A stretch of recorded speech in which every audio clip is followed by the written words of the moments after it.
ایک بچہ آ گیا، یتیم بچہ،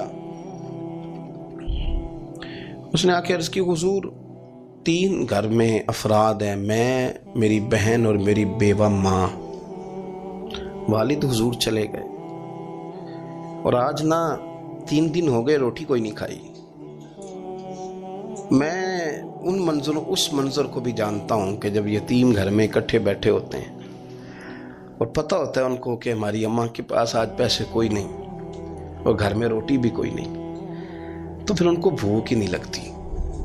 ہاں نہیں لگتی۔ اماں پوچھتی ہے پتر روٹی کھانی ہے؟ نہیں میں تو سویرے جو کھایا تھا وہ ہضم ہی نہیں ہوا۔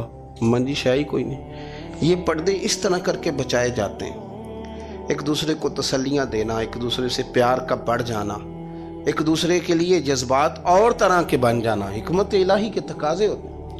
یا رسول اللہ صلی اللہ تعالیٰ علیہ وسلم، بیوہ ماں ہے، یتیم بہن ہے، 3 دن سے کھایا کچھ نہیں، قربان جائیں۔ وہ گھر جہاں سے کائنات کھاتی ہے ساری۔ حضور نے فرمایا بلال جا کے ساری ازواج مطہرات سے پوچھ گھر میں کیا ہے۔ حضرت بلال کہتے ہیں میں سارے گھاری پوچھ آیا، ٹٹول آیا، ٹوٹل 21 کھجوریں نکلی۔ یہ 2 جہاں کے شاہ ہیں اور پاس کچھ رکھتے نہیں، 2 جہاں کی نعمتیں ہیں، ان کے خالی ہاتھ میں حضور کے سارے گھر کو میں ڈھونڈ 21 کھجوریں نکلی تو لا کے میں نے پیش کر دی، تو حضور نے ڈائریکٹ اس کو نہیں دی، نبی پاک نے اپنے ہاتھ پہ رکھ لی۔ اور کہتے ہیں پھر حضور نے نا اپنا منہ مبارک قریب کیا کھجوروں کے۔ صحابہ خود فرماتے ہیں کہ یہ جو حضور نے منہ مبارک قریب کیا ہے نا، تو نبی پاک برکت کی دعا کر رہے تھے۔ 21 کھجوروں پہ برکت کی دعا ہوئی۔ حضور نے اس بچے کو بلایا، تھپکی دی، فرمایا لے جا 7 تیری بہن کی۔ انہیں معمولی نہ سمجھنا ہو تو حضرت بلال کہتے ہیں حضور 3 بھی دے دینا کبھی تو 30 سال ختم ہی نہیں ہوتی۔ 30 سال گزر جاتے ہیں، نکالتے رہو، کھاتے رہو، ختم ہی نہیں ہوتی۔ حضور نے فرمایا 7 تیری بہن کی، 7 تیری والدہ کی، اور 7 حضور نے اور بھی تلقین فرمائی، فرمایا ایک سویرے کھایا کرنا، ایک شام کو کھایا کرنا، یہ لے جا۔ حضرت سیدنا بلال حبشی کہتے ہیں رضی اللہ تعالیٰ عنہ کہ بچہ لے کے جب باہر نکلا تو حضرت سیدنا معاذ ابن جبل دوڑ کے گئے اور جا کے بچے کے سر پہ شفقت سے ہاتھ پھیرا، کہا فکر نہ کرنا، رب کریم تجھے بہترین سرپرست عطا کرے گا، پتر پریشان نہ ہونا، اللہ تیری مدد کرے گا۔ صرف حوصلہ دیا، سر پہ دست شفقت پھیرا، بچہ چلا گیا تو حضور نے فرمایا معاذ ادھر آؤ نا ذرا۔ یا رسول اللہ حکم ہو۔ فرمایا کس چیز نے تمہیں اٹھایا بچے کے سر پہ ہاتھ رکھنے کے لیے؟ کس نے تمہیں کہا؟ کس چیز نے تمہیں اٹھایا جو تم بچے تک پہنچ گئے؟ عرض کی یا رسول اللہ وہ جو میرے دل میں اللہ نے یتیم کے لیے رحمت رکھی ہے نا، اس نے مجھے اٹھایا تھا، اور میں نے جا کے اس کے سر پہ دست شفقت پھیرا تو حضور فرمانے لگے سن پھر، جو کسی یتیم کے سر پہ خالی ہاتھ بھی پھیر دے، جتنے بال اس کے ہاتھ کے نیچے آئیں گے نا، رب اتنی خطائیں معاف کرے گا، اتنی نیکیاں دے گا، اتنے درجے اس کے بلند کر دے گا۔ خالی دست شفقت ہی پھیر دے، دینا دلانا تو بعد کی بات ہے، اس کا خیال رکھنا تو۔ یہ جو ہمارے مدارس ہیں نا، ان میں اکثر بچے غریب ہوتے ہیں، لیکن کچھ بچے تگڑے گھروں کے بھی ہوتے ہیں، مالدار گھروں کے بھی ہوتے ہیں۔ اس میں اگر کوئی ایسا بچہ آ بھی جاتا ہے نا جو یتیم ہے، کمزور ہے، تو وہ اپنے آپ کو محسوس نہیں کرتا کمزور، کیونکہ وہ یہ نہیں سمجھتا کہ میں یتیم خانے میں آیا ہوں۔ اس کے ذہن میں مائنڈ سیٹ یہ ہوتا ہے کہ میں مدرسے میں آیا ہوں اور میں پڑھنے کے لیے آیا ہوں، اور چونکہ وہ کچھ وزادار بچے، مالدار بچوں کے ساتھ وقت گزارتا ہے، اسی دسترخوان پہ بیٹھ کے کھاتا ہے، اسی کلاس میں سب کے ساتھ بیٹھ کے پڑھتا ہے، تو اس کی عزت نفس مجروح ہونے کی بجائے طاقت پکڑتی۔ وہ برابری کی سطح پہ جب آتا ہے تو اسے محسوس ہوتا ہے کہ مجھے عزت دی جا رہی۔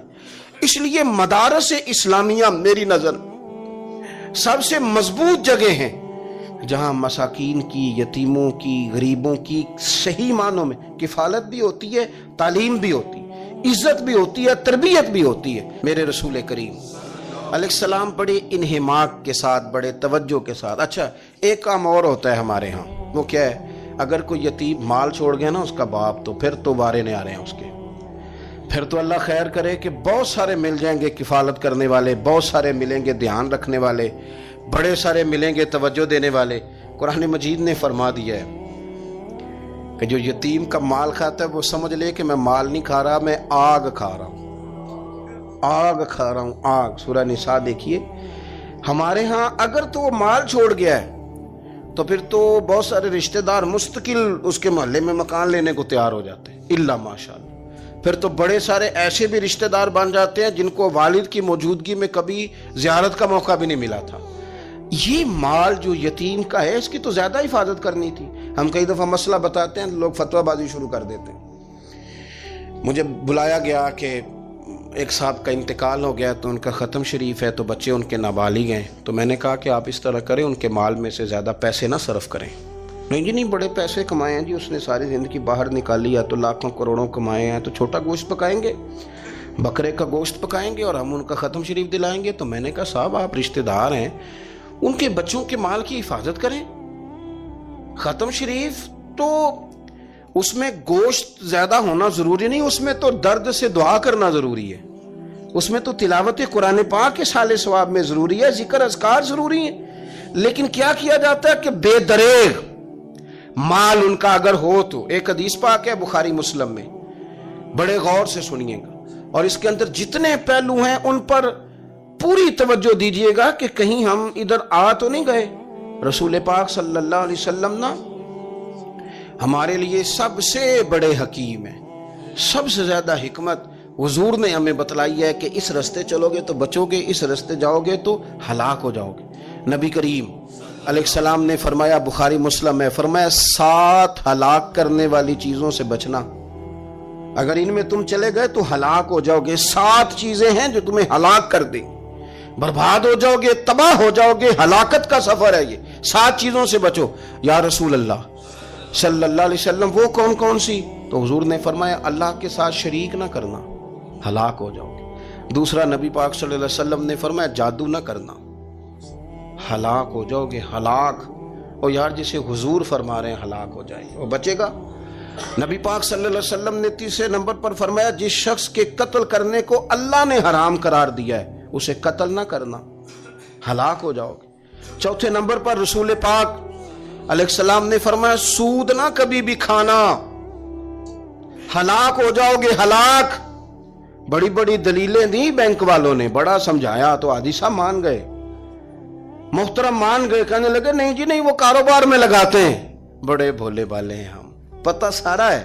اور دیکھو سب کاموں کے باوجود مستقل بینکوں میں پیسے اس اکاؤنٹ میں رکھے ہوئے ہیں جہاں سے مستقل سود آتا ہے۔ حضور نے فرمایا نہ کرنا یہ کام۔ تو کہتا ہے میں سود پہ پیسے لے کے کاروبار چمکاؤں گا، تیرے نبی پاک نے تو فرمایا تو ہلاک ہو جائے گا۔ تو کہتا ہے میں میل لگاؤں گا، حضور نے تو فرمایا ہلاکت ہے۔ تو کہتا ہے میں بڑا کچھ کر جاؤں گا تو ہلاکت ہے۔ اچھی طرح سمجھ لیں، اصل مال بھی ضائع ہو جاتا ہے اس بندے کا جو سود کا مال ملا لیتا ہے، اصل برکت بھی اڑ جاتی۔ اور میرے نبی پاک صلی اللہ علیہ وسلم نے 5ویں نمبر پہ فرمایا یتیم کا مال نہ کھانا، ہلاک ہو جاؤ گے۔ نہ کھانا ان کا مال، یہ کروڑوں ہو، اربوں ہو یا 10 روپے ہو، یتیم کا پیسہ نہ کھا جانا، ہلاک ہو جاؤ گے، ہلاکت تمہیں آ لے گی۔ اور پھر 6 نمبر پر نبی پاک علیہ السلام نے فرمایا کفر سے جہاد ہو رہا ہو تو کبھی پیٹ پھیر کے بھاگنا نہ، ہلاک ہو جاؤ گے۔ اور 7ویں نمبر پر اللہ کے رسول نے فرمایا بے قصور اور بے گناہ عورت پر تہمت نہ لگانا، بلا وجہ بہو کے کھاتے نہ کچھ ڈال دینا، بلا وجہ بھابی اور بیوی اور کسی بھی خاتون پر کوئی الزام بے قصور عورت پر بہتان نہ لگانا۔ مار مار کے ایک شخص نے بحال کر دیا بیوی کو اور بعد میں پتا چلا کہ جی مجھے شاک ہے تویز کراتی ہے۔ کیا آپ کی سوچ ہے؟ مسلمان اللہ کو ماننے والا اور اس باتوں پر الزام لگائے گا تویز کرا کے لاتی؟ بے قصور عورت پر بہتان، یہ ایک تو بات ہے اسے مارنا، اور ایک یہ ہے کہ کوئی تکلیف دینا، اور ایک خالی اتنی بات کی کہ بہتان بھی نہ لگانا، اس پر الزام نہ لگانا، یعنی تم نے صرف بے قصور عورت پر الزام ہی لگایا تو حضور فرماتے ہیں ہلاک ہو جاؤ۔ یہ ہلاکت والا کام ہے، لیکن ہم بغیر سوچے سمجھے کہہ دیتے ہیں اس نے کہا ہے، اس نے کیا ہے، یہ کرتی ہے، یہ کام نہیں کریں۔ یہ 7 وہ چیزیں ہیں جو ہلاک کر دیں گی۔ نبی پاک صلی اللہ تعالیٰ علیہ وآلہ وسلم فرماتے ہیں میں نا جنت کا دروازہ کھولوں گا تو ایک عورت کو نا میں سبقت لے جاتے ہوئے دیکھوں گا، یعنی وہ جلدی سے جنت میں داخل ہو رہی۔ یا بعض شارحین کہتے ہیں کہ حضور داخل ہوتے ہی سب سے پہلے اس کا چہرہ دیکھیں گے، حضور فرمائیں گے تو پہلے ہی آ گئی، بی بی جنت میں، حضور نے دروازہ کھولا تو جلدی سے نظر آئی، تو پہلے آ گئی۔ سب نے لکھا ہے کہ اس عورت کی شان یہ ہے کہ سب سے پہلے جنت میں گئی۔ میں نے حدیث پڑھی تو میں نے نیچے حاشیے میں لکھا، میں نے کہا میرا خیال یہ ہے کہ اس کی زیادہ شان یہ ہے کہ جنت میں اس کی سب سے پہلی ملاقات مدینے والے محبوب سے ہو گئی۔ یہ دیکھو کتنی بڑی شان۔ حضور فرمانے لگے تو کیسے پہلے آ گئی، کون ہے تو وہ کہنے لگی حضور میں بیوہ ہوں، میرے بچے یتیم تھے، میں نے ان کی خاطر نہ بیٹھی رہی، میں نے نکاح نہیں کیا، میں نے ان یتیموں کی پرورش کی، بیوہ بن کے زندگی گزار دی، ان یتیموں کے لیے بیٹھی رہی۔ اس کو جائز ہے، یہ کر سکتی تھی، لیکن اس نے سوچا کہ میں ان کی نگہبانی یتیموں کے لیے بیٹھی رہی۔ آج شان یہ ہے کہ مدینے والے کے لیے جب دروازہ کھلا ہے تو اس بی بی کو بھی رب کریم نے فوراً ہی جنت عطا فرما دی، یہ سب سے پہلے گئی۔ میں نے دیکھی ہیں ایسی عورتیں 23 سال میں بیوہ ہوئی پر عمر بچوں کے نام کر دی۔ اسے پتہ تھا کہ کل کو جب یہ بڑے ہوں گے تو یہ اپنے کمرے کا دروازہ بند کر لیں گے، یہ نہیں پوچھیں گے کہ اماں سوئی ہے کہ جاگ رہی ہے، ان کا آنا جانا الگ سے ہو جائے گا، ان کے تعلقات اپنے ہو جائیں گے، پر یہ بیٹھی رہی۔ اس نے بچوں کو وقت دیا تو بچے تو کیا اس کو صلہ دیتے تھے، رب نے یہ صلہ دیا ہے کہ سب سے پہلے اسے جنت میں داخلہ عطا فرمایا۔ ابو داؤد شریف میں مسند امام احمد بن حنبل میں حدیث ہے، نبی پاک صلی اللہ علیہ وسلم کے چچا زاد تھے حضرت جعفر طیار، مولا علی شیر خدا کے بھائی تھے، جنگ موتا میں شہید ہو گئے۔ وہاں سے کوئی خبر لے کے نہیں آیا، لیکن رب خبریں دیتا ہے نا اپنے حبیب کو، اللہ غیب کے خزانوں کی کنجیاں دیتا ہے اپنے محبوب کو۔ نبی کریم صلی اللہ تعالی علیہ وسلم نا ان کے گھر گئے، ان کی زوجہ کا نام اسماء بنت امیس تھا۔ حضور نے فرمایا اسماء میرے بھتیجوں کو میرے پاس لاؤ، محمد بن جعفر اور عبداللہ بن جعفر رضی اللہ تعالیٰ عنہ۔ بچے قریب آئے، حضور کو پتہ ان کے والد شہید ہو گئے، نبی پاک نے اپنی ناک مبارک ان کے رخساروں پہ رکھے، پھر حضور نے ان کا ماتھا چوما، پھر نبی پاک صلی اللہ علیہ وسلم نے سینے سے لگایا، فرمایا حجام کو بلاؤ نا ذرا، ان کے بال تراشے کتنی بڑے ہو گئے، حجامت ہونے والی۔ حضور پیار کر رہے تھے، آنکھوں میں آنسو تھے، تو جناب اسماء قریب آئیں، کہنے لگے حضور میرے شوہر کی کوئی خبر آ گئی ہے؟ تو نبی پاک صلی اللہ تعالی علیہ وسلم نے گردن مبارک اٹھائی تو آنکھوں میں آنسو تھے، فرمایا رب نے میرے بھائی کو شہادت کا درجہ عطا کیا ہے، فرمایا کوئی آہ و بقا نہ کرنا میرے بھائی پر، اللہ نے اسے شہادت کا درجہ دیا ہے۔ حضرت جعفر طیار کے گھر والوں کے لیے حضور نے صحابہ کو حکم دیا کہ یہ غم میں ہیں، ان کے لیے کھانے پکا کے لاؤ۔ پھر نبی پاک ان بچوں سے پیار کرنے لگے، فرمانے لگے یہ جو ہے نا محمد بن جعفر یہ اپنے دادا جناب ابو طالب سے ملتا جلتا ہے، اور یہ جو عبداللہ بن جعفر ہے یہ تو سارا میرے ساتھ ملتا جلتا ہے۔ نبی پاک صلی اللہ علیہ وسلم پیار کرتے، باتیں کرتے، حضرت اسماء رونے لگیں۔ یہ ابو داؤد شریف میں مسند امام احمد بن حنبل میں چمکتے جملے، عرض کرنے لگی حضور میرے بچوں کا کیا بنے گا، کون کفالت کرے گا؟ قربان جائیں رسول پاک صلی اللہ علیہ وسلم کے کیا جملے، یتیموں کے لیے حضور کا نوازنے کا کیا انداز ہے۔ فرمایا اسماء تو فکر نہ کر، انا ولیہم فی الدنیا والآخرہ، فرمایا میں دنیا میں بھی ان کا وارث بنوں گا، قیامت کے دن بھی ان کا وارث بنوں گا۔ تو صرف دنیا کی بات کرتی ہے کہ نظام معیشت کا کیسے چلے گا، اور میرا وعدہ یہ ہے کہ دنیا میں بھی ان کی سرپرستی کروں گا، آخرت میں بھی سرپرستی کروں، آخرت میں بھی میں ان کا خیال رکھوں گا۔ آپ غور تو فرمائیں، توجہ تو کریں کہ اس قدر زیادہ حضور کا انہماک اس طبقے کے ساتھ ہمیں اپنے دائیں بائیں عزیزوں میں، رشتہ داروں میں، دوستوں میں، علاقہ میں، پڑوسیوں میں، محلے داروں میں دیکھنا چاہیے۔ یہ بچے بیچارے میں نے دیکھا ہے ان کے بگڑنے میں اصل بات یہ ہوتی ہے کہ کوئی مخلص ہو کے سرپرست نہیں بنتا۔ آگے بڑھیں، اپنی اپنی خدمات پیش کریں، اور جس طرح ہمارا بچہ بگڑ جائے تو ہم اس کے لیے پوری کوشش کرتے ہیں، جدوجہد کرتے ہیں، حالات، واقعات، پس منظر، پیش منظر کا جائزہ لیتے ہیں کہ کون سے اسباب اختیار کیے جائیں تو یہ ٹھیک ہو سکتا ہے۔ وہ ساری چیزیں ان کے لیے بھی ہمیں اختیار کرنی چاہیے، اور یہ بچے اگر احساس ذمہ داری پکڑ جائیں، جو وارث سے محروم ہو جاتے ہیں، یہ اگر احساس ذمہ داری پکڑ جائیں تو پھر یہ قوموں کی قیادت کرتے ہیں۔ پھر یہ بہت بڑے جانباز ثابت ہوتے ہیں، پھر یہ اپنے گھر گھرانے کا نہیں، یہ ملتوں کے، قوموں کے لیے مشعل راہ بنتے ہیں۔ لیکن شرط یہ ہے کہ ہم ان کے لیے اپنے دلوں کو کشادہ کریں، سینوں کو وسیع کریں۔ غریبوں کا بھی دل نہیں کرتا غریبوں سے دوستی کرنے کو، وہ بھی کسی تگڑے بندے سے۔ غریب 3-4 غریب مل کے ایک غریب کی مدد کرنی شروع کرے نا تھوڑی تھوڑی، تو ہمیں وزیروں، مشیروں، ایم پی، ایم این اے کی ضرورت ہی نہ رہے۔ امام حسین گزر رہے تھے، امام زین العابدین فرماتے ہیں کچھ لوگ زمین پہ بیٹھ کے روٹی کھا رہے تھے، تو انہوں نے امام صاحب سے کہا حضور آ جائیں،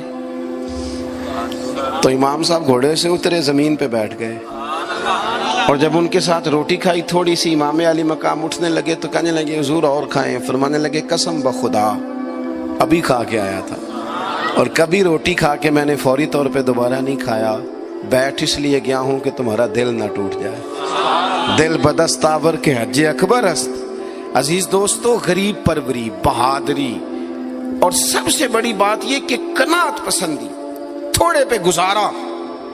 یہ جو ہم روز دکھ سناتے ہیں نا اپنے بیٹوں کے، بیٹیوں کے، پریشانیاں، آزمائیاں ہم نے طاری کر لی ہیں۔ میں اکثر کہتا ہوں کسی کی بیٹی اتنا کام نہیں کرتی اس کے ہاتھوں پہ چھالے پڑ جائیں، لیکن حضور کی بیٹی کرتی ہے، محبوب کی شہزادی یہ کام کرتی ہے کہ ہاتھوں پہ چھالے پڑ جائیں۔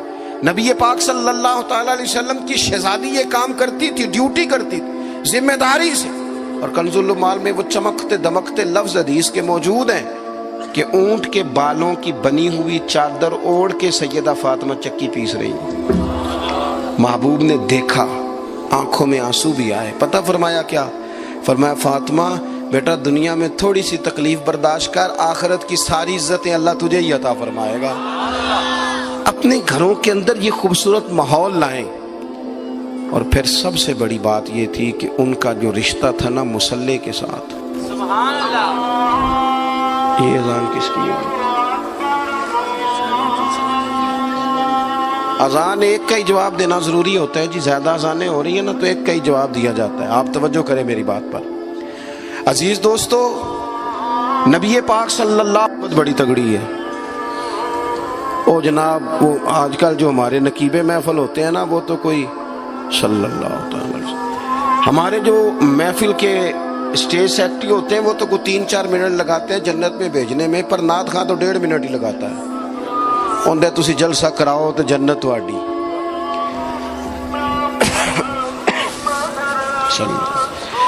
یاد رکھیں کہ نسبت کی مضبوطی ایک بڑی عظمت ہے، اللہ والوں کی نسبت بڑی چیز ہے، اور خدا دے یہ دولت تو یہ بڑی چیز ہے، یہ بڑی چیز ہے۔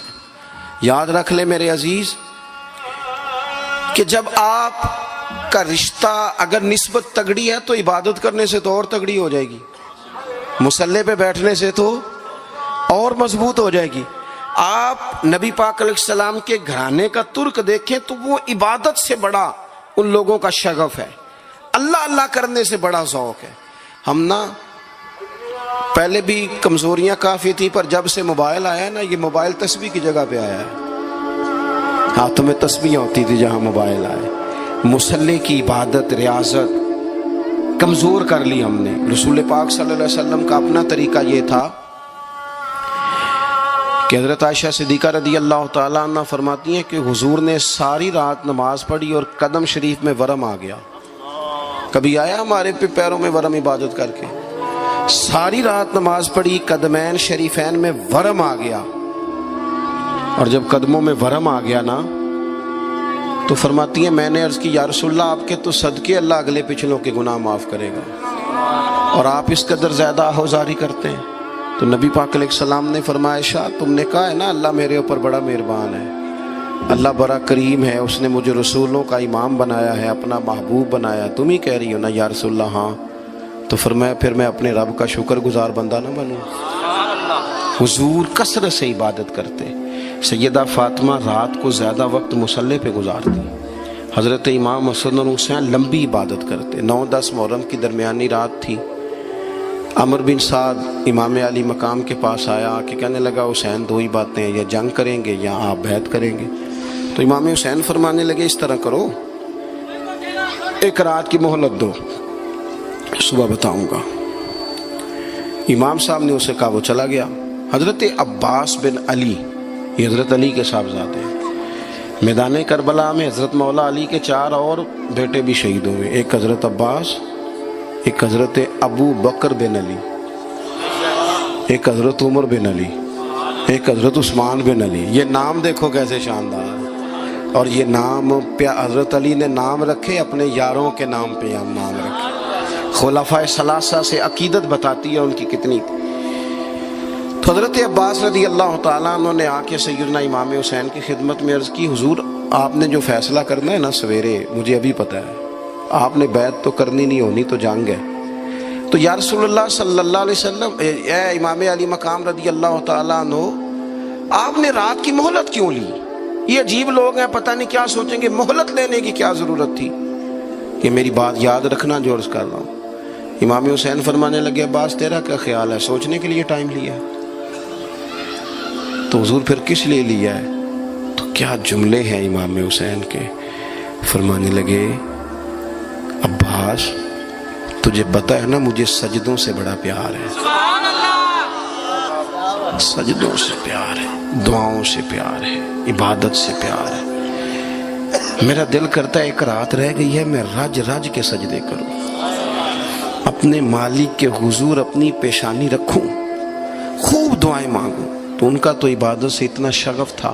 آخری بات سنیں، یزید تو ظاہری طور پر کلمہ بھی پڑھتا تھا، سارے کام کرتا تھا، امام حسین کیوں نکلے اس کے خلاف؟ اس لیے کہ فاسق و فاجر تھا، شرابی بدکار تھا۔ صحیح بتانا، صحیح، اس بندے کی جیب میں خود ڈھیر سارے گندے گانے ہوں، وہ امام حسین کے نام کی ایک دیگ پکا لے تو امام حسین خوش ہو جائیں گے؟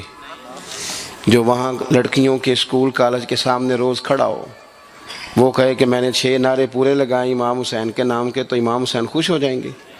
امام حسین کی کاز کیا ہے؟ وہ کہتے ہیں کہ ایسے لوگ جو فاسق و فاجر ہوں، اعلانیہ گناہ کرنے والے، وہ کبھی بھی عنان حکومت پہ آنے نہیں چاہیے۔ اور اگر ہم سپورٹر ووٹر ان لوگوں کے ہوں، ہم انہی لوگوں کے سپورٹر ووٹر ہوں جو ظالم ہیں، فاسق و فاجر ہیں، اور ہم بات کریں امام حسین کی، ہم سے نہ رقم ہوں گے قصید یزید کے، ہم لوگ تو حسین کے سیرت نگار ہیں۔ دورنگی چھوڑ کے یک رنگ ہو جا، سراسر موم ہو جا یا سنگ ہو جا، آپ کبھی کسی ظالم کے سپورٹر نہ بنے، کبھی بھی۔ آپ کو پتا چل گیا بندہ غلط ہے تو ڈٹنا سیکھیں، کھڑے ہونا سیکھیں۔ وَلَا تَحْسَبَنَّ اللَّهَ غَافِلًا عَمَّا يَعْمَلُ الظَّالِمُونَ، اللہ ظالموں کے کاموں سے بے خبر نہیں ہے۔ کبھی کسی ظالم کی سپورٹ نہ کریں، کبھی بھی۔ میرے نبی پاک علیہ السلام نے فرمایا، جس نے زمین کی ایک بالشت پر ظلم کیا نا، اللہ 7 زمینوں کا طوق بنا کے قیامت کے دن اس کے گلے میں ڈال دے گا۔ کبھی کسی ظالم کے ساتھ کھڑے نہ ہونا، کبھی بھی، ایک منٹ کے لیے۔ وہ ایک دفعہ ایران کا ایک بادشاہ تھا، تو اس نے سوچا کہ میں اپنے بیٹے کو نا گھوڑ سواری سکھا لی ہے، تیر اندازی سکھائی ہے، تو میں نا اسے دین بھی پڑھاؤں۔ اس نے ایک بزرگ عالم کا انتخاب کیا، کہا میرے بیٹے کو آپ نا کتاب و سنت پڑھائیں۔ تو بچہ ایک زمانہ استاد کے پاس کئی سال جاتا رہا۔ جب اس کی تعلیم مکمل ہو گئی نا، تو ایک دن فارغ ہو گیا، جس طرح ہمارے ہاں چلے آمین ہوتی ہے یا دستار ہوتی ہے، بچے کی تکمیل ہو گئی۔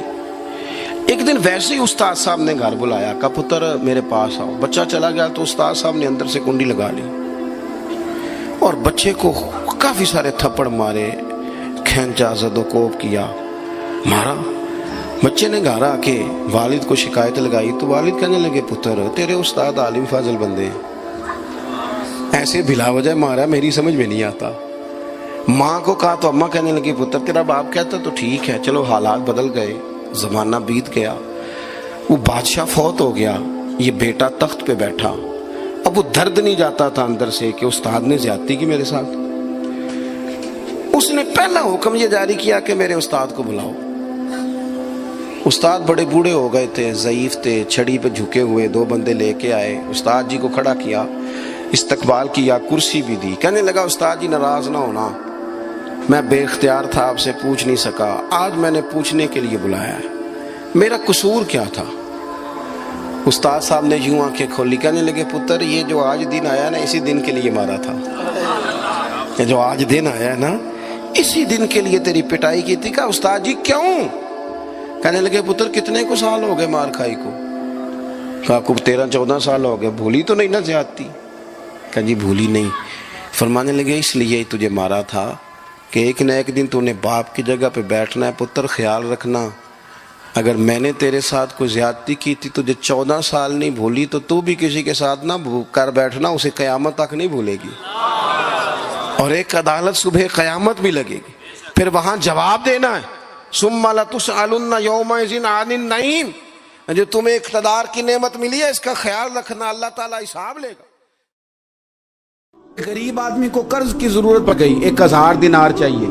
میں کہہ چکا ہوں کہ درہم چاندی کا ہوتا تھا، دینار سونے کا، اب 1000 دینار لینا ہے۔ تو جس بندے سے اس نے کہا، اگرچہ وہ نیک بندہ تھا، اس نے کہا یار 1000 دینار دے دو، تو کہنے لگا کوئی گواہ ہے تیرے پاس؟ وہ کہنے لگا غریبوں کا گواہ کون ہوتا ہے؟ ہاں ایک گواہ ہے۔ کہا کون؟ کہا میرا رب، وہ تیرے اور میرے بیچ گواہ ہے۔ اس نے کہا کوئی کفیل، اگر تو پیسے نہ دے سکے تو وہ بعد میں دے دے، یا تجھے کچھ ہو جائے تو وہ دے دے۔ اس نے کہا کفیل بھی میرا اللہ ہی ہے، میرے پاس اگر ہے تو رب کریم کا نام ہے، اگر اعتماد کر سکتا ہے تو کر لے۔ بندہ نیک تھا، اس نے کہا رب کے نام پہ، رب کی کفالت پہ، اللہ کو گواہ بنا کے میں تیار ہوں تجھے 1000 دینے کو۔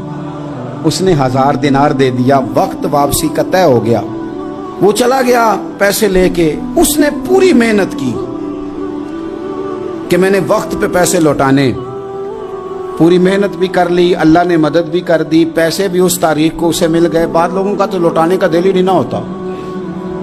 فرمایا حدیث پاک میں کہ تو لوٹانے کا ارادہ کر، رب تیری مدد بھی فرمائے گا۔ لیکن یہاں بہت سارے لوگ کہتے ہیں خیر ہے، ارادہ ہی نہیں، تو پھر جس طرح کا بندے کا گمان ہو رب بھی اسی طرح کا معاملہ فرماتا ہے۔ اس نے پیسے جمع بھی کر لیے اور واپس دینے کو تیار بھی ہو گیا، لیکن رستہ بحری جہاز کا تھا، کشتی کا تھا، دریا کے رستے واپس آنا تھا۔ اب وہ جب آ گیا دریا کے کنارے تو بڑی کوشش کی، پر وہاں اسے کوئی کشتی نہیں ملی۔ وقت پہ پیسے لوٹانے ہیں، سفر کرنا ہے، اب سواری میسر نہیں ہے۔ سوچ سوچ کے پریشان تھا کہ میں نے تو اللہ کے نام پہ لیے۔ اچانک دل میں ایک تجویز آئی، اس نے ایک لکڑی لی، لکڑی کو اندر سے کھولا، 1000 دینار اس میں بھرا، بخاری پڑھ رہا ہوں، اور ساتھ ایک خط بھی لکھا کہ یار میں پیسے پہنچانا چاہتا تھا پر مجھے کوئی چیز نہیں ملی دریا کے اس پار آنے، اللہ کے نام پر تیری طرف روانہ کر رہا ہوں۔ اور یہ کہہ کہ وہ لکڑی دریا میں رکھ دی، وہ لکڑی ڈوب گئی ہے، واپس آ گیا۔ وہ جس نے پیسے لینے تھے وہ عین مقررہ وقت پر دریا کنارے آیا۔ صبح سے سر شام تک اس نے انتظار کیا، دل ڈھلنے لگا تو دل میں خیال آ گیا کہ یار نہیں، اس نے دینے ہی نہیں، جھوٹا وعدہ کر گیا، پہنچا ہی نہیں وقت پہ۔ اب جب واپس لوٹنے لگا تو اچانک دریا میں ایک لکڑی تیرتی ہوئی دکھائی دی، کہنے لگا لے جاتا ہوں، شام کو روٹیاں پکانے کے کام آئے گی، ایندھن بنا کے جلا لوں گا، ہنڈیا پک جائے گی۔ لکڑی اٹھا کے جلانے کے لیے گھر لایا، گمان تھا کہ وہ نہیں آیا وعدہ کر کے، اللہ کو کفیل اور وکیل بنا کے اور گواہ بنا کے پھر بھی نہیں آیا۔ لکڑی لے کے گھر گیا، بخاری ہے، اور جب اس کو چیرا نہ کہ میں اس کی آگ جلاؤں گا، کھولا تو اندر سے 1000 دینار بھی نکل آیا، خط بھی نکل آیا۔ اب ذرا سمجھنا، اس کے دل میں بات کس نے ڈالی کہ تو لکڑی میں پیسے ڈال دے؟ اللہ نے۔ اس بندے کو مقررہ وقت پہ کنارے بھیجا کس نے؟ لکڑی صرف اسی کے ہاتھ آئی تو یہ بندوبست کیا کس نے؟ اللہ نے۔ گھر جا کے چیری تو پیسے بحفاظت اس تک پہنچائے کس نے؟ تو پھر ہمیں بھی توجہ اللہ کی جانب بھی کرنی چاہیے، ہمارے پہ دل کی توجہ رب کی طرف ہی ہونی چاہیے نا، ہمیں ادھر ادھر جانے کی، دیکھنے کی، بندوں پر غور کرنے کی ضرورت کیا ہے؟ وہ پیسے پہنچ گئے، یہ وہاں اپنی جگہ پہ پریشان تھا، اس نے 1000 دینار اور جمع کیا۔ پھر دوبارہ ایک دن دریا کنارے آیا، کشتی مل گئی، بیٹھ کے اپنے اس بھائی کے پاس آیا، کہنے لگا دیکھنا مجھ پر بدگمان نہ ہونا، پیسے اس تاریخ کو بھی جمع کر لیے تھے، دریا پہ آیا تھا پر کشتی نہیں ملی تھی، پھر میں نے نا لکڑی میں ڈال کے خط ڈال کے تیری طرف بھیج بھی دیے تھے، لیکن آج میں پھر لے کے آ گیا ہوں۔ وہ کہنے لگا خوش ہو جا، جس رب کو تو نے میرا اور اپنا گواہ بنایا تھا اس رب نے میرے تک پہنچا بھی دیے ہیں۔ جب لوگ اللہ کو گواہ بناتے ہیں، رب کی جانب اپنی توجہ کرتے ہیں، اپنی چاہتوں، خواہشات اور اپنی ساری چٹھیاں اپنے رب کریم کی رحمت کی طرف روانہ کرتے ہیں، پھر اللہ اپنے بندوں کو مایوس نہیں کرتا، اللہ اپنے بندوں کو نواز دیتا ہے۔ حضرت عبد الرحمن ابن عوف کہتے ہیں میرا ایک دن دل کیا تھا کہ یہ دولتیں چلی جائیں، میں غریب ہو جاؤں۔